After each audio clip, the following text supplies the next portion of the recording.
Now in the 12th month, that is, the month Adar, on the 13th day of the same, when the king's commandment and his decree drew near to be put in execution, in the day that the enemies of the Jews hoped to have power over them, though it was turned to the contrary, that the Jews had rule over them that hated them, the Jews gathered themselves together in their cities throughout all the provinces of the king Ahasuerus, to lay hand on such as sought their hurt, and no man could withstand them, for the fear of them fell upon all people. And all the rulers of the provinces, and the lieutenants, and the deputies, and officers of the king, helped the Jews, because the fear of Mordecai fell upon them. For Mordecai was great in the king's house, and his fame went out throughout all the provinces, for this man Mordecai waxed greater and greater. Thus the Jews smote all their enemies with the stroke of the sword, and slaughter, and destruction, and did what they would unto those that hated them. And in Shushan the palace the Jews slew and destroyed 500 men.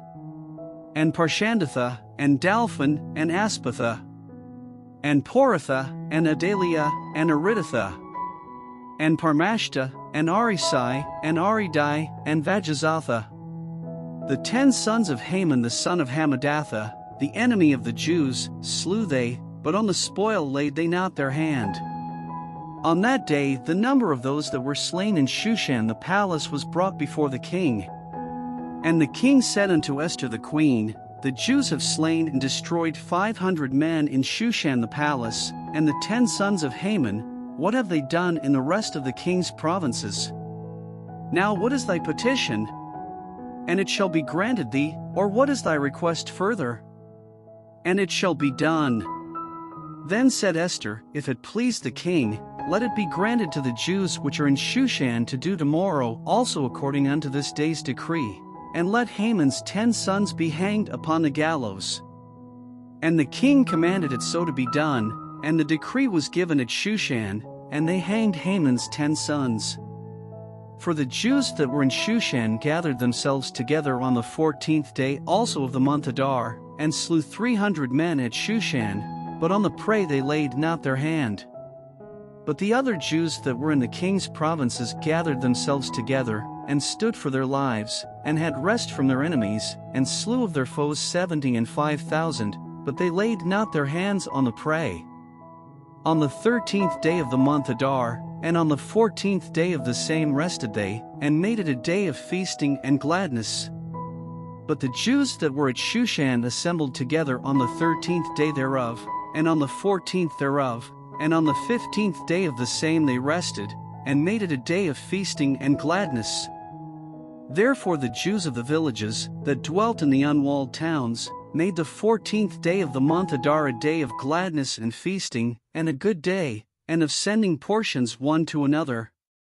And Mordecai wrote these things, and sent letters unto all the Jews that were in all the provinces of the king Ahasuerus, both nigh and far,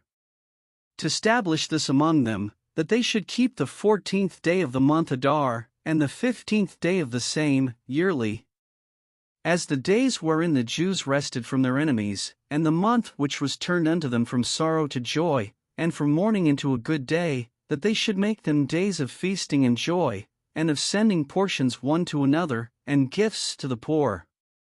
And the Jews undertook to do as they had begun, and as Mordecai had written unto them.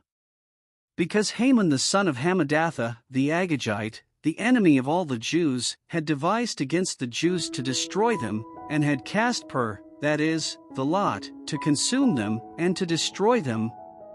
But when Esther came before the king, he commanded by letters that his wicked device, which he devised against the Jews, should return upon his own head, and that he and his sons should be hanged on the gallows. Wherefore they called these days Purim after the name of Pur. Therefore for all the words of this letter, and of that which they had seen concerning this matter, and which had come unto them,